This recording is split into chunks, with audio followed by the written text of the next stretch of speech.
আসসালামু আলাইকুম। আমার ভাইরা, আমার ভাইজানরা আপনারা কেমন আছেন? আপনাদের উদ্দেশ্য করে আমি আপনাদের বোন একটা কথা বলতে চাই। সেটা কি জানেন?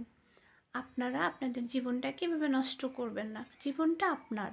আপনার কেরিয়ার আপনি কেন নষ্ট করবেন? আপনার স্বপ্নগুলাকে আপনি কেন নষ্ট করবেন? কক্ষনো নিজের স্বপ্নকে নষ্ট করিয়েন না। এমন কারোর ফাঁদে আপনারা পড়িয়েন না যেটা আপনাকে তিলে তিলে শেষ করে ফেলবে। এই চোখের পানিগুলা একান্তই আপনার নিজের। এটা কোনো মানুষের জন্য যে আপনি কান্না করবেন, কোনো মেয়ের জন্য আপনি কষ্ট পাবেন, আসলে সে আপনার কেরিয়ারতে কতটুক প্রাধান্য দিচ্ছে, সে আপনাকে কতটুক ভাবতেছে সেটা কিন্তু সব যুবকদের ভাবা দরকার। কারণ এই যুবক সমাজ আপনার অনেক মেয়েদের কারণে নিজের লাইফ নষ্ট করে ফেলতেছে, নিজের সৌন্দর্য নষ্ট করে ফেলে। আমি অনেক ফ্রেন্ডদেরকে দেখছি, তারা নিজের হাত কাটে, অনেক কিছু করে। কেন রে ভাই? মেয়ে মেয়ে আমরা, কিন্তু আমাদের জন্য আপনারা কেন এটা করবেন? কারণ ও আপনার জন্য ছিল না, তাই আপনি পান নাই।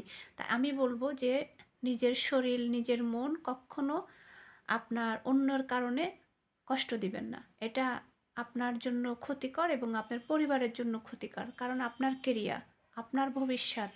আপনাকে একটা জিনিস বুঝতে হবে যে, যে থাকার সে থেকে যাবে, যে যাওয়ার সে চলে যাবে। বুঝতে পারছেন আমার ভাইরা?